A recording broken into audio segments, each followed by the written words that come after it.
The light must never go out. That was the first rule. But as I peered through the spray-laden night, watching them rise from the freezing waters, their white eyes reflecting the beam, I realized how close I was to breaking it. My name is John Harrington.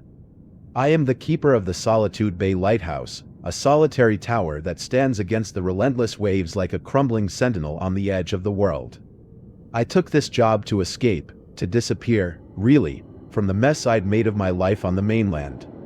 A friend had put in a good word, and before I knew it, I was packed onto a creaking old boat, watching the coast shrink into the distance behind me.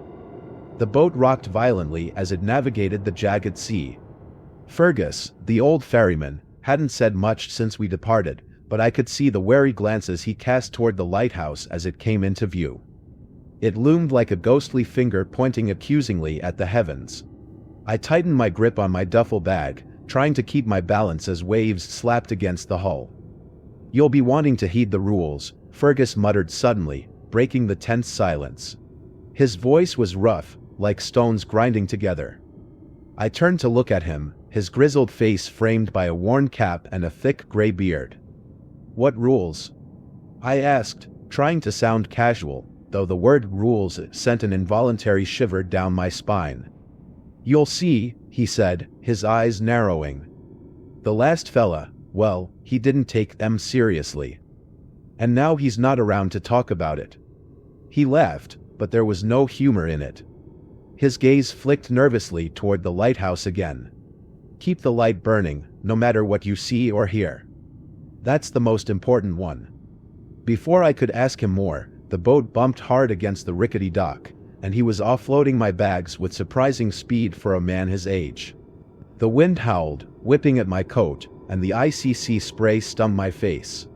I took one last look at Fergus, hoping for some last-minute advice or a reassuring word, but he merely nodded grimly and turned back to the mainland, leaving me alone on the dock as his boat disappeared into the mist.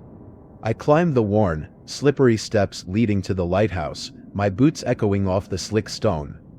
Solitude Bay was aptly named, nothing but jagged rocks, crashing waves, and the ever-present roar of the sea surrounded me. The lighthouse itself was old and weather-beaten, its white paint peeling away in long strips, revealing the gray stone beneath. The wind had a strange, keening sound as it whipped around the tower, almost like a whispering voice trying to speak over the crashing waves. Inside, the lighthouse was a study in disrepair. Dust clung to every surface, and the air smelled faintly of salt and decay. I made my way up the narrow spiral staircase, each step creaking ominously beneath my weight. At the top was the lantern room, the heart of the lighthouse. The great lamp was a magnificent, ancient piece of machinery, its brass fittings polished but pitted from years of exposure to the salt air. It cast a steady, comforting beam that swept over the turbulent sea. I found the rulebook on a small table beside the lantern. It was a battered, leather-bound volume with yellowed pages filled with cramped, spidery handwriting. On the first page, scrawled in red ink, were the rules. Rule number 1, never let the light go out, even if you see people swimming toward the rocks. Rule number 2, ignore the whispers you hear in the wind, they are not real. Rule number 3, do not leave the lighthouse after dark under any circumstances. Rule number 4, at midnight, never look directly into the light. The words were underlined twice, the ink smudged as if written by a trembling hand. I couldn't help but scoff at the absurdity. People swimming toward the rocks? I muttered to myself. Who in their right mind would be out in waters like these? Still, I couldn't shake the feeling that these rules weren't just the ramblings of a superstitious old keeper. The weight of the isolation and the omnipresent sea pressed in on me, making the air thick with something unnameable. But I had taken this job for solitude and peace, and I would do what was necessary to keep it. As the sun dipped below the horizon, the world outside the lighthouse was consumed by darkness. The waves turned to black ink, their frothing crests catching the light from the beam as it swept tirelessly over the sea. I set the lantern to its full rotation and settled into the small keeper's quarters below. A worn armchair, a tiny stove, and a cot made up the entirety of my living space. The previous keeper's belongings were still scattered about, covered in a thin layer of dust, as if he'd left in a hurry. Night fell quickly, and with it came the wind, howling like a pack of wolves. I wrapped myself in a thick wool blanket, trying to ignore the chill that seemed to seep from the very stones. But then, around midnight, I heard it, the sound of splashing. I froze. The splashing was rhythmic, almost purposeful, like someone swimming toward the rocks. My heart began to race as I remembered the first rule. I hesitated, then grabbed my binoculars and rushed up the stairs to the lantern room. Through the beam of the rotating light, I saw them, figures in the water, their arms flailing as they struggled against the waves. The instinct to help was almost overwhelming. Every fiber of my being screamed at me to grab a rope, throw it out to them, do something. But the words of the rulebook echoed in my mind: never let the light go out, even if you see people swimming toward the rocks. I forced myself to watch as the figures reached the jagged rocks below. The light swept past them, revealing faces twisted in expressions of agony. Their eyes were wide and lifeless, mouths open in silent screams. But then, just as the light passed over them again, they were gone, vanished beneath the waves as if they'd never been there at all. A chill ran down my spine. I kept the light burning, hands gripping the wheel of the lantern until my knuckles turned white.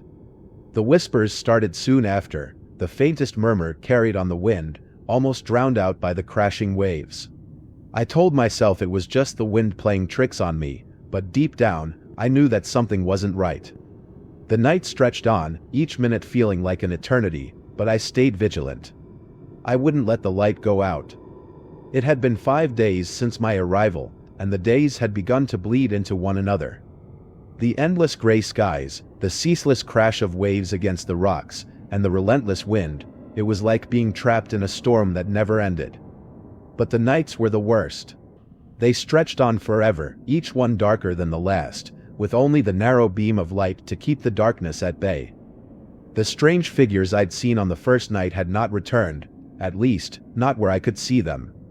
But every night since, as the clock struck midnight, I would hear that same splashing noise. It would start faintly, almost like a whisper, then grow louder, until it seemed to come from all sides of the tower.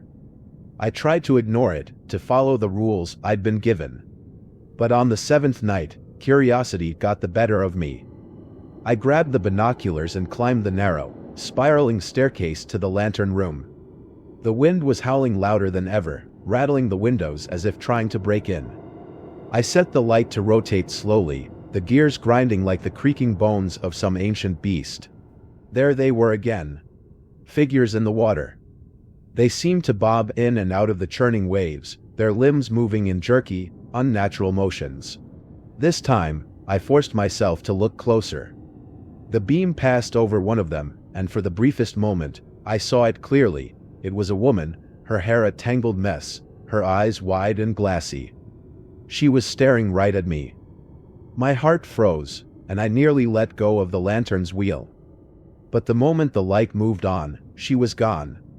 I scanned the water frantically, but there was nothing, just the endless black sea, reflecting the thin sliver of moonlight. I stumbled back from the window, nearly tripping over my own feet. I couldn't afford to break the first rule. I kept the light burning through the night, but every time I closed my eyes, I saw her face staring back at me, her mouth silently pleading for help. The whispers began on my 10th night at the lighthouse. At first, it was just a faint sound, almost like the wind brushing against the stone walls. But as the hours passed, it grew louder, taking on a more sinister tone. It was as if a dozen voices were speaking at once, all just beyond the range of understanding. I couldn't make out the words, but I knew they were saying something important, something they wanted me to hear.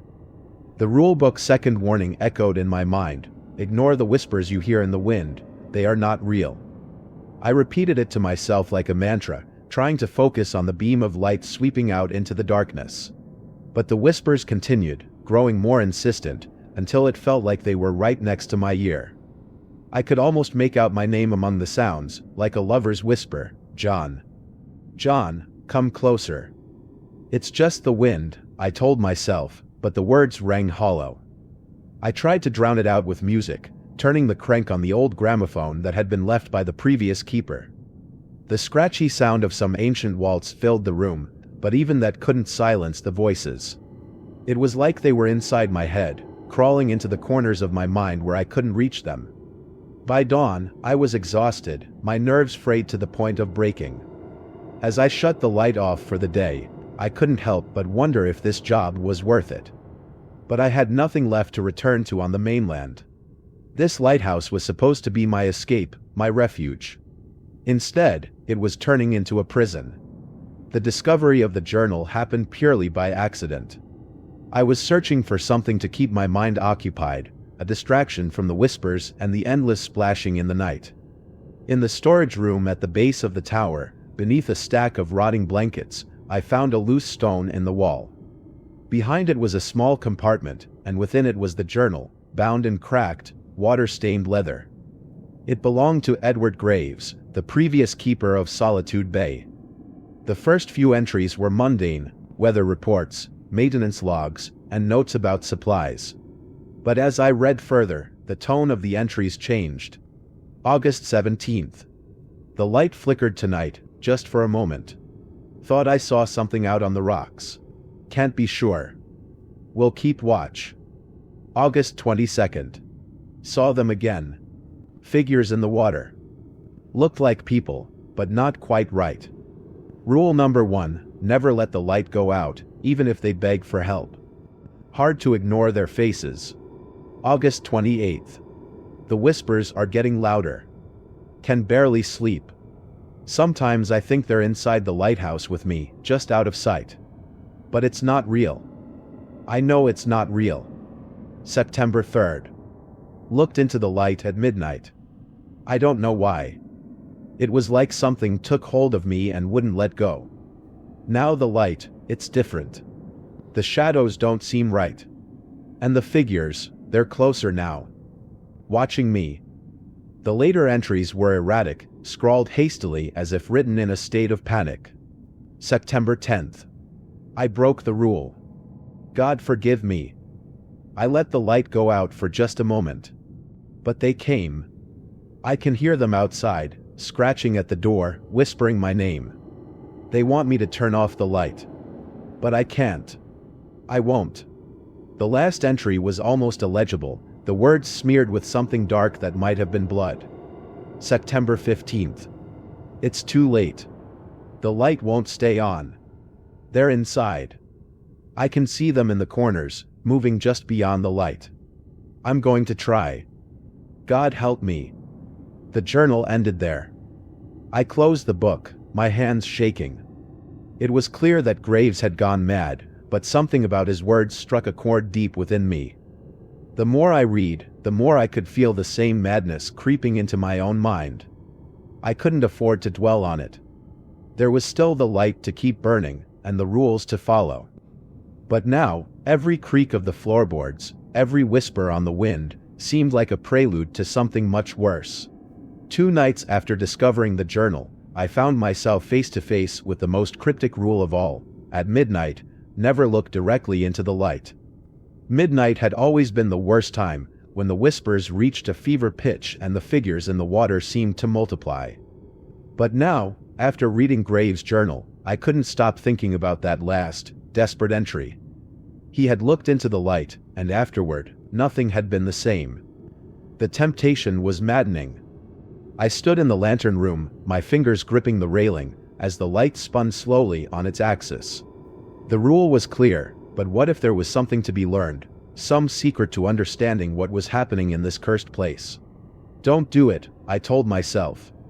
But as the clock struck midnight, the compulsion grew stronger. The whispers in the air turned into a chorus, all chanting my name, urging me to look, to understand. My eyes drifted toward the lantern, my resolve crumbling like sand beneath a wave. But just as my gaze was about to lock onto the light, the entire tower shook violently, as if something enormous had slammed into the side. The light flickered, the glass cracking with a sound like gunfire. The whispers turned into screams, and for a moment, I could have sworn I saw shadows moving in the reflection of the cracked glass, shadows that shouldn't have been there. I stumbled back, the urge broken, and the light continued its rotation. I had resisted, for now. I had been at the lighthouse for nearly 3 weeks now. I thought I was getting used to it, the isolation, the constant wind, the unnerving whispers that taunted me in the dead of night. But the longer I stayed, the more I felt like I was losing pieces of myself, like the relentless sea was eroding me from the inside out. The figures in the water had become a nightly occurrence. Each time I peered through the lantern room windows, I would see them, shadowy forms bobbing up and down, their hands outstretched as if pleading for salvation. Some nights, they were so numerous that they looked like a sea of corpses floating just beneath the surface, waiting for the light to dim. And every night, the temptation grew. I had to force myself to keep the light turning, even when my heart screamed at me to run down to the rocks and try to save them. But I remembered what Edward Graves had written. I let the light go out for just a moment, and they came. I didn't want to know what he meant by that. But curiosity and desperation have a way of gnawing at even the strongest of minds, and on the 22nd night, I finally reached my breaking point. The clock struck midnight, and the whispers surged again, louder and more urgent than ever before. The splashing below the rocks grew frantic. I grabbed my binoculars and scanned the water, and my heart lurched when I saw her again, the same woman with the tangled hair, the lifeless eyes that had haunted me since that first night. She was closer now, almost beneath the lighthouse, her mouth moving soundlessly as if begging me to hear her. I couldn't take it anymore. To hell with the rules, I muttered under my breath. My hands shook as I reached for the lantern switch, hesitating only for a moment before plunging the lighthouse into darkness. For a second, there was nothing but the roar of the wind and the crash of waves against the rocks. I leaned forward, straining to see if the figures were still there. They had vanished. Relief washed over me, but it was short-lived. The silence was shattered by a deafening crash against the side of the tower, followed by a shriek that made my blood run cold. The entire lighthouse shuddered, and the beam of light flickered back on by itself, casting wild, erratic shadows across the walls. I rushed to turn the lantern back to full power, my heart pounding in my throat. But as the light swept over the rocks, I saw them, dozens of figures now, climbing out of the water, dragging themselves onto the jagged stones with unnatural, jerky movements. Their eyes glowed with a sickly, pale light as they moved toward the lighthouse. I slammed the door to the lantern room and barricaded it with a chair, my mind racing. I had broken the rule, and now they were coming for me. I don't know how long I stood there, back pressed against the door, waiting for the inevitable. The tower continued to groan and shake as if it were being battered by invisible waves. The whispers were no longer just whispers, they were screams, shrieking in a cacophony that seemed to drill into my skull. Then, as suddenly as it began, the noise stopped. The lighthouse fell silent, the wind outside dying down to a faint moan. For a moment, I wondered if it was over, if whatever I had done by breaking the rule had somehow fixed itself. But then came the knock. 3 slow, deliberate knocks that echoed up the staircase from the entrance below. I held my breath, straining to listen. The knocking came again, louder this time, followed by a voice that was all too familiar. It was the voice of the woman I had seen in the water, her tone soft and pleading. "Please, let me in, it's so cold out here." I squeezed my eyes shut, trying to drown out the sound. Ignore the voices, they are not real, I reminded myself. But it was so hard. The way she spoke, the way she sounded so desperate, it was like she was standing right outside the door, freezing to death in the night air. Another knock. This time, the voice was different, deeper, harsher. It was Edward Graves. "They won't stop, John," the voice said, a gurgling laugh underlining his words. "You broke the rule, and now they'll never let you rest. Open the door, let them in, or they'll find another way." I pressed my hands over my ears, rocking back and forth as the voices continued. They banged on the door, whispering, pleading, laughing, until I thought I would go mad. But I kept the light turning, kept it sweeping over the sea, until the first light of dawn finally broke over the horizon. When I opened my eyes, the voices were gone. The knocking had stopped. But the sense of dread remained, hanging over me like a storm cloud that refused to disperse. That morning, I tried to convince myself that it was all in my head, that the voices, the figures in the water, even the journal were just figments of my imagination, driven by isolation and lack of sleep. I busied myself with routine tasks, cleaning the lenses of the lantern, checking the gears, anything to distract myself. But as I descended to the storage room to fetch some supplies, I froze in my tracks. There, standing in the shadows at the base of the staircase, was a figure. It was hunched over, its limbs twisted at unnatural angles, its skin bloated and pale like something that had been pulled from the depths of the sea. It was Edward Graves, or what was left of him. His eyes were two empty pits, blacker than the deepest ocean. Seaweed clung to his decaying clothes, and water dripped from his gray, withered skin, pooling on the stone floor. You broke the rule," he rasped, his voice a wet gurgle that sent chills down my spine. "Now the light will never be yours again." I stumbled back, heart pounding, as Graves took a shuffling step toward me. He reached out a hand, fingers like claws, but when the beam of the lighthouse swept past the small window, illuminating the room for a split second, he vanished. My knees gave way, and I collapsed against the wall, gasping for breath. It wasn't real. It couldn't be real. But the wet footprints leading up the stairs said otherwise. The days that followed were a blur. I tried to keep the light running, tried to follow the rules, but the lighthouse itself seemed to conspire against me. The light would flicker, the gears would jam, and no matter how hard I tried, I couldn't keep up with the constant repairs. The whispers grew louder, more insistent. They no longer waited for nightfall, they haunted me during the day, too. The figures in the water came closer, dragging themselves up the rocks and clawing at the base of the lighthouse. Sometimes, I would catch glimpses of their faces, bloated, distorted parodies of human features, their eyes glowing like twin lanterns in the darkness. I started to doubt my own sanity. I would wake up in strange places, with no memory of how I got there. Once, I found myself standing at the edge of the cliff, staring down into the churning sea below, the wind tugging at my clothes as if urging me to jump. It was the journal that saved me from the brink. I spent hours poring over it, searching for some clue, some way to end this nightmare. But Graves' final entries were nothing but gibberish, wild ramblings about feeding the light and appeasing the ones who dwell beneath. The one thing that stood out was a single line, repeated over and over in Graves' shaky handwriting: "The light demands a sacrifice." The days turned into nights, and the nights into days, each blending into one continuous nightmare. I was barely sleeping now, jolted awake by the whispers that filled the lighthouse at all hours. My body was running on adrenaline and fear, the line between dream and reality blurring more with each passing hour. Edward Graves' journal had become my only companion, a lifeline to understanding what was happening. I pored over its pages, searching desperately for any hint, any clue that could explain how to stop the horrors that were unfolding around me. One entry, scrawled in a shaky, barely legible hand, caught my attention. It read, September 12th. The light is not just a beacon, it's a gate. It calls to them, the ones who dwell beneath the waves. It draws them in, hungry and desperate, but it also keeps them at bay. If the light goes out, they can cross into our world.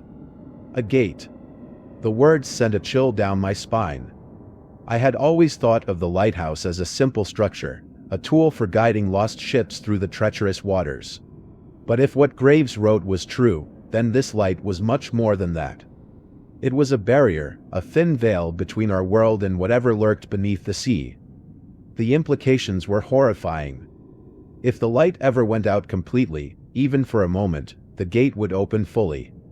The figures in the water, the ones who begged for help, they weren't lost souls or hallucinations. They were something else entirely, something that wasn't meant to exist in our world. But there was something even more disturbing in the journal's final pages. September 14th. I tried to appease them, to feed the light, but it's never enough. The light is hungry, it needs more. A life given willingly can keep the gate sealed, at least for a time. But if you break the rules, it demands more than just your soul. A sacrifice. That was what Graves had hinted at in his last entry. The light needed to be fed. If the light went out, even for a second, it would demand a life to close the gate again. My mind raced, trying to make sense of it all. Graves must have realized too late what was required of him, and that's why he had disappeared. The implications were terrifying. If I had truly broken the rules, then the lighthouse would soon demand its due. I didn't have long to wait. That night, the voices returned with renewed fury. The whispers turned to screams, echoing through the stone walls like the wails of 1,000 damned souls.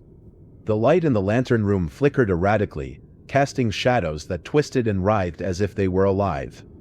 I had barricaded myself in the lantern room, but it did little to stop the noise. The walls seemed to breathe, expanding and contracting as if the lighthouse itself had come alive. The whispers turned into chants, a relentless chorus demanding one thing: a sacrifice. I couldn't escape it. I couldn't shut it out. It was like the entire tower was alive, and it was speaking to me, urging me to give in, to offer up whatever it needed to keep the darkness at bay. I gripped my head, trying to drown out the voices, but they only grew louder. It was as if the light itself was whispering to me, promising that if I just fed it, everything would return to normal.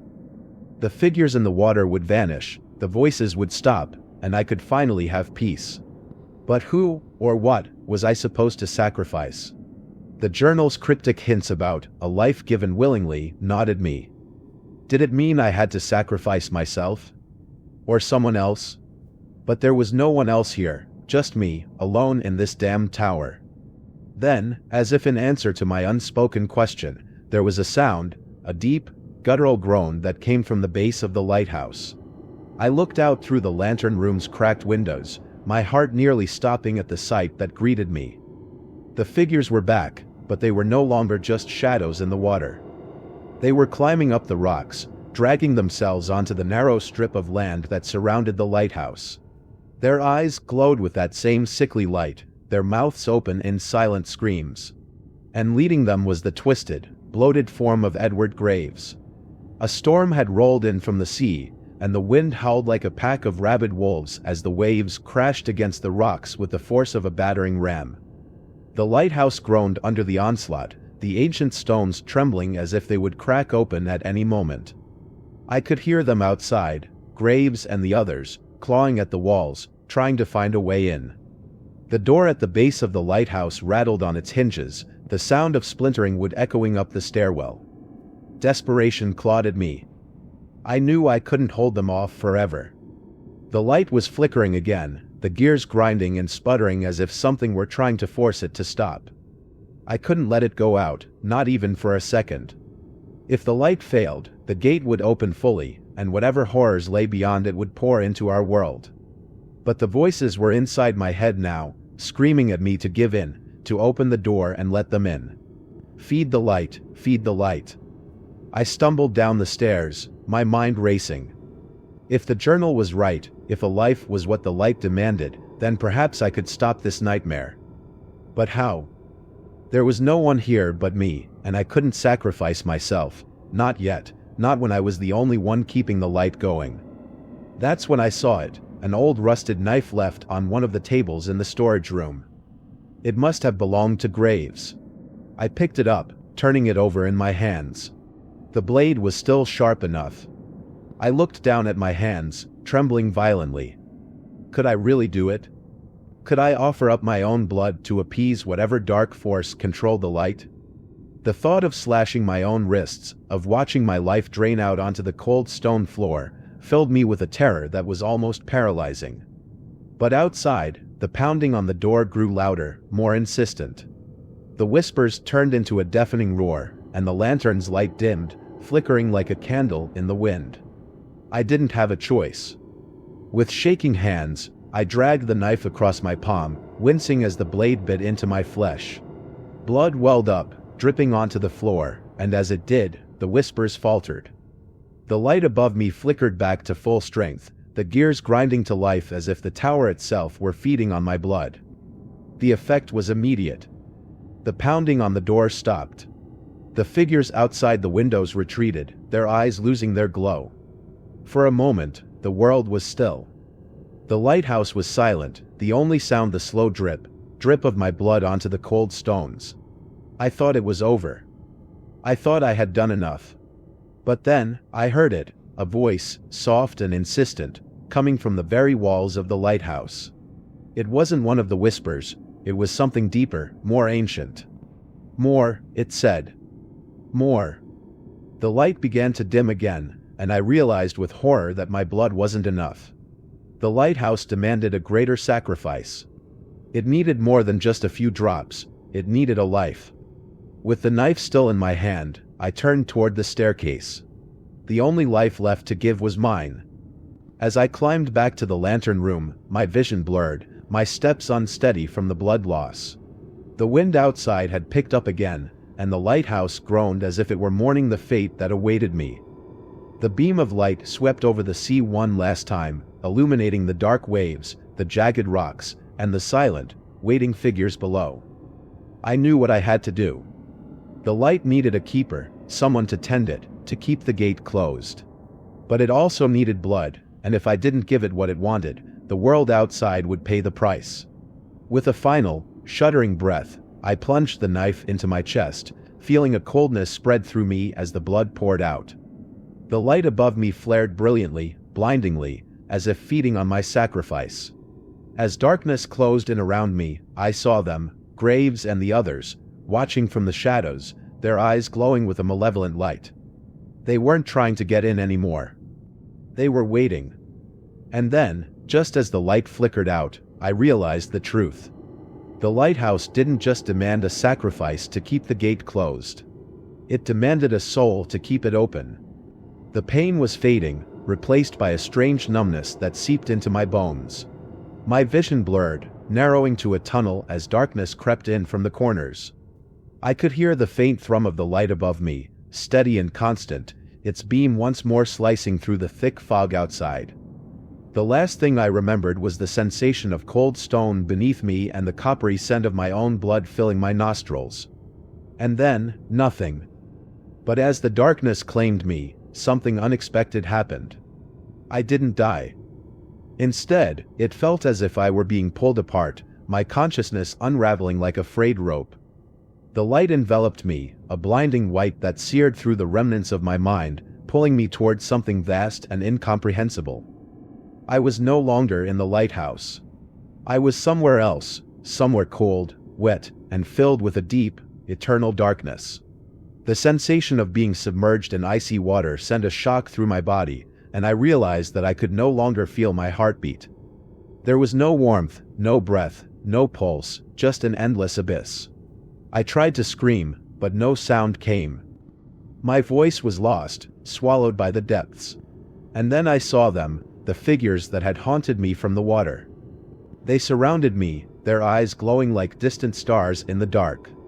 They were no longer just shadows, they were real, their faces twisted in grotesque masks of agony and rage.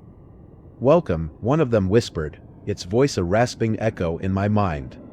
"You are one of us now." I don't know how long I remained in that place, hours, days, or maybe even years. Time had no meaning in the abyss. I was adrift in a sea of darkness, surrounded by the lost souls who had been consumed by the light. They were bound to it, just as I was now. But then, just as suddenly as I had been pulled into that dark void, I was yanked back into the world of the living. A blinding flash of light exploded behind my eyes, and I was thrust back into the lighthouse. But something was different. The air smelled fresher, less tainted by the rot of salt and decay. The whispers were gone, replaced by the sound of waves gently lapping against the rocks below.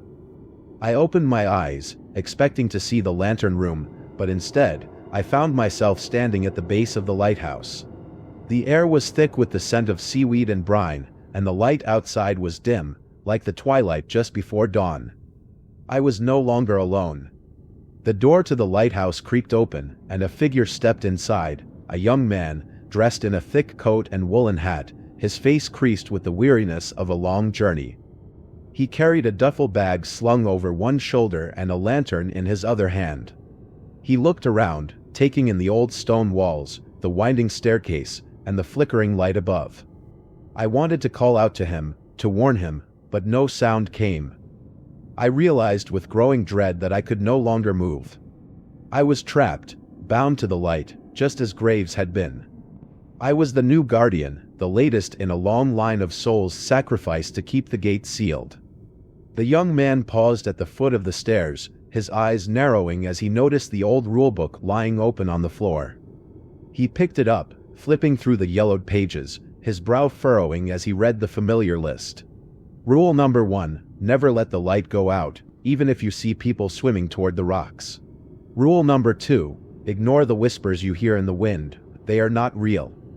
Rule number 3, do not leave the lighthouse after dark under any circumstances. Rule number 4, at midnight, never look directly into the light. As he turned the pages, I could see the fear begin to creep into his eyes. He was starting to understand, just as I had, what kind of place he had been assigned to. But it was too late. He had already stepped through the threshold. The lighthouse had claimed him, just as it had claimed me.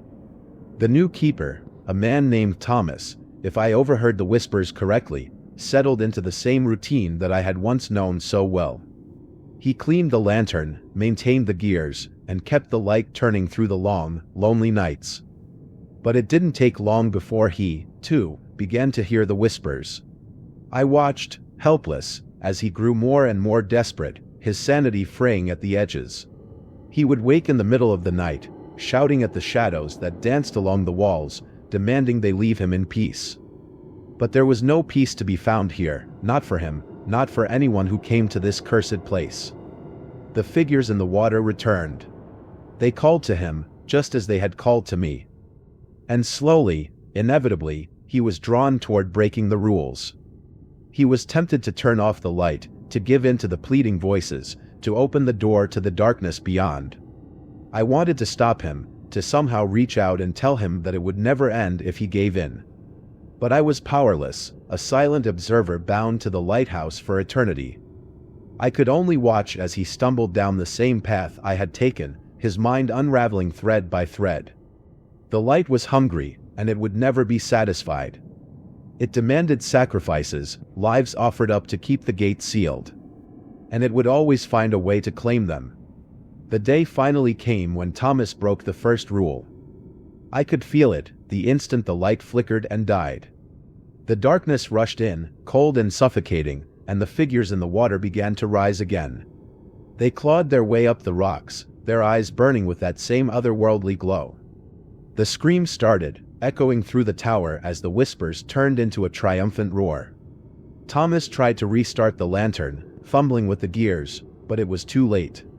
The gate had opened, and the lighthouse demanded its due. As the darkness closed in, I could see him clearly for the first time, his face pale, his eyes wide with terror. He looked up toward the lantern room, as if he could sense me watching, and for a moment, our eyes met. I saw the realization dawn on him, he was not alone. Then, just as quickly as it began, the darkness swallowed him. The light flared back to life, the gears grinding back into motion, and the screams faded into silence. The gate was sealed once more. But I knew it was only a matter of time before the cycle began again. I am John Harrington, and I am the keeper of the Solitude Bay Lighthouse. I have been here for longer than I can remember, bound to this cursed tower by the light that I once thought I could control. But the light is not a beacon. It is a prison, a hungry maw that demands blood and souls to keep the darkness at bay. And I am its servant, its slave, doomed to watch as keeper after keeper succumbs to the madness that took me. The figures in the water still come, their eyes filled with that terrible, pleading light. The whispers still fill the air, promising release that will never come. And somewhere out there, a new keeper is being ferried across the stormy sea, unaware of the fate that awaits him. The cycle will begin anew. The light must never go out. The light must be fed. And I will be here, waiting,